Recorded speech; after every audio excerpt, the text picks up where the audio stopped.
옛날 옛적 프랑스의 작은 마을 몽마르트르 위로 밤하늘에는 무수히 많은 별들이 반짝이고 있었다.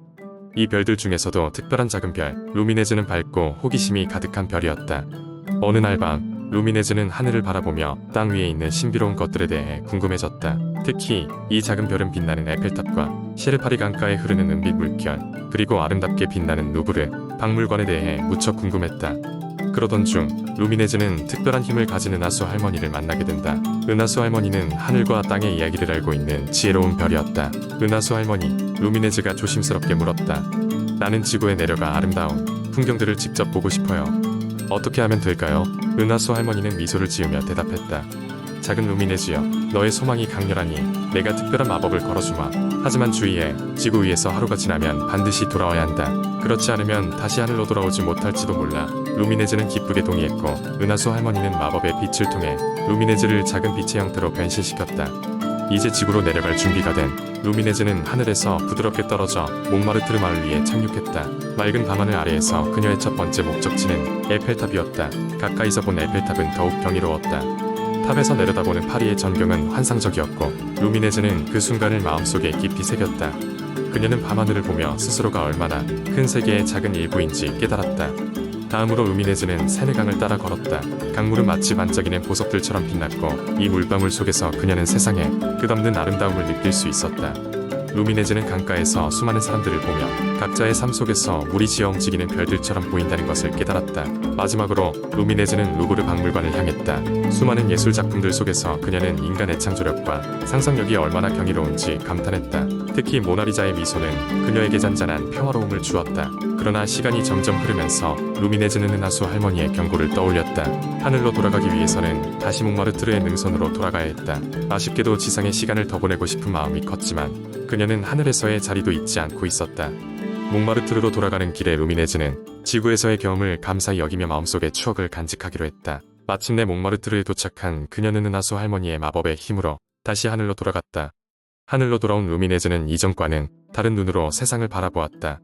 그녀는 자신이 비록 작은 별일지라도 소중한 역할을 하며 하늘과 땅의 조화로운 이야기를 계속 이어나가기로 결심했다.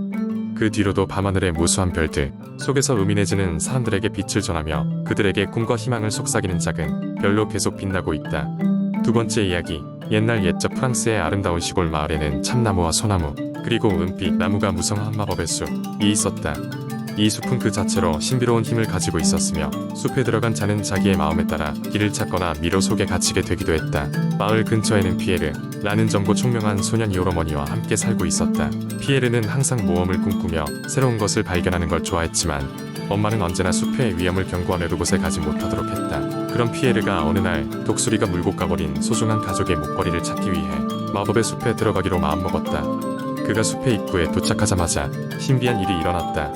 나무마다 반짝이는 작은 별빛들이 가로등처럼 그의 길을 밝혀주었다. 피에르는 별빛의 길을 따라 걷기 시작했고 점점 더 숲 깊숙이 들어가면서 다양한 동물들과 신비한 생물들을 만나게 되었다.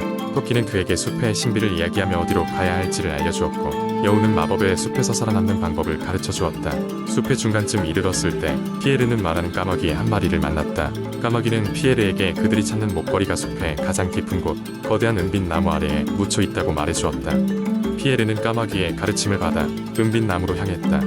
길을 가며 피에르는 다양한 함정을 피하고 어려운 수수께끼들을 풀며 점점 더 숲의 비밀에 가까워졌다. 그가 은빛 나무에 도착했을 때 그를 기다리고 있었던 것은 숲의 수호자 요정이었다. 요정은 피에르가 여기까지 온 용기와 지혜를 칭찬하며 목걸이가 곧 가족의 상징임을 알고 있었다고 밝혔다. 마침내 피에르는 요정에게서 목걸이를 받고 요정은 그에게 황금빛 시계를 건네주었다. 그 시계는 시간을 조정할 수 있는 마법의 힘을 가지고 있었으며 피에르는 그 시계를 통해 잃어버린 모험 속에 시간을 언제든 돌아가게 할 수 있었다. 피에르는 마을로 돌아와 엄마에게 목걸이를 돌려주었고 그의 엄마는 매우 기뻐하며 아들을 포옹했다. 그 후로 피에르는 마법의 세계에 대한 많은 이야기를 마을 사람들에게 전파하였고 마을 사람들은 그를 마법의 탐험가라 부르게 되었다. 피에르의 이야기 덕분에 마을 사람들은 마법의 숲을 두려워하지 않고 그곳을 자신의 마음과 꿈을 찾아가는 장소로 여겼다고 한다. 마법의 숲은 그 이후로도 많은 세월 동안 사람들에 의해 발견되고 이해되는 곳으로 남겨졌다. 세 번째 이야기. 옛날 옛적 프랑스의 깊은 숲속에는 형언할 수없이 아름다운 유리 드래곤이 살고 있었다. 이 드래곤은 밤이 깊어지는 시간 달빛이 숲을 넘쳐 흐를 때만 모습을 드러냈다.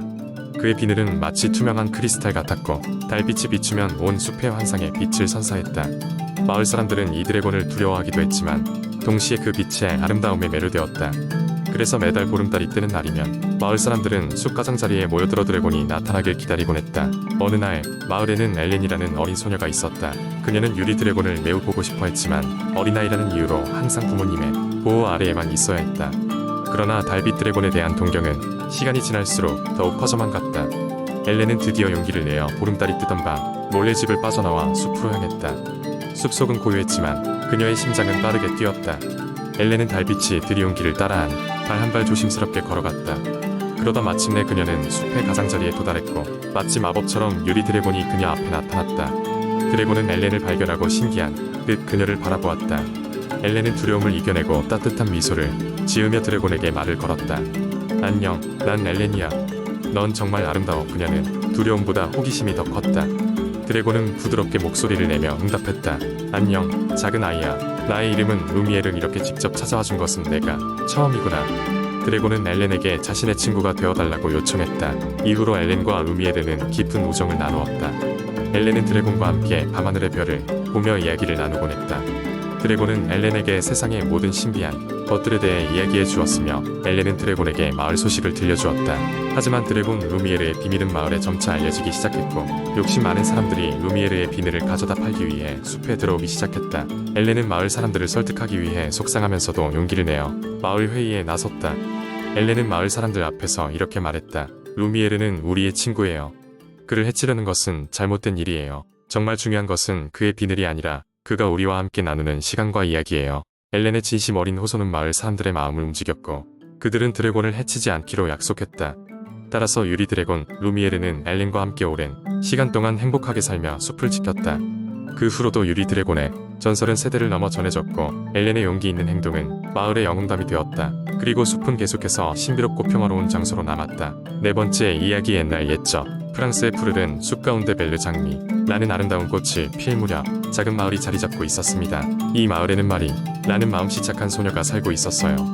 마리는 숲의 모든 동물과 친하게 지내며 평화롭게 지냈지만 늘 그녀의 꿈을 찾아 먼 곳으로 여행을 떠나고 싶어 했습니다. 어느 날 그녀는 우연히 숲속에서 길을 잃고 위기에 처한 솔개 한 마리를 발견했어요. 그 솔개는 커다란 나뭇가지에 다쳐서 더 이상 날 수 없었죠. 마리는 솔개를 조심스럽게 집으로 데려가 치료해 주었고 솔개는 빠르게 회복할 수 있었습니다. 솔개는 사실 단순한 새가 아니었어요. 그는 어느 날 마법사에게 저주를 걸려 새의 모습으로 변신한 왕자였던 것입니다. 솔개는 마리에게 진심으로 감사했고 그녀가 그의 삶을 구해준 만큼 그녀의 소원을 들어주겠다는 약속을 했습니다. 마리는 처음에 그저 좋은 친구를 얻은 것만으로 충분히 행복했지만 솔개의 간청 끝에 그들과 함께 사라진 전설의 빛나는 장미를 찾아 모험에 나서기로 결심했습니다. 빛나는 장미는 소원을 이루어주는 힘이 있다고 전해지며 오래전부터 탐험가들의 최대 목표가 되어왔습니다. 그리하여 솔개로 변신한 왕자는 마리와 함께 하늘을 날아검언한 프랑스 대지를 지나 모험을 시작했습니다. 그들은 깊은 숲속, 험난한 산맥, 신비로운 호수를 지나며 여러 도전과 마법적 존재들을 만났습니다. 길을 잃고 방황할 뻔한 상황도 여러 번 있었지만 솔개의 지혜와 마리의 용기로 모든 어려움을 이겨냈죠. 드디어 그들이 전설 속에 빛나는 장미를 찾아내었을 때 솔개는 자신의 진정한 모습을 되찾을 수 있었습니다. 마리의 소원도 이루어졌습니다. 자신의 꿈을 향한 여정을 완주했으며 그녀는 이 여행을 통해 자신의 내면의 강인함을 깨닫게 되었습니다. 마리와 왕자는 서로의 삶의 귀중한 친구가 되었고 마리는 마을로 돌아와 그녀의 모험을 이야기로 나누며 사람들에게 영감을 주었습니다. 왕자는 자신의 왕국으로 돌아갔지만 두 친구는 서로의 마음속에 늘 함께하고 있었습니다.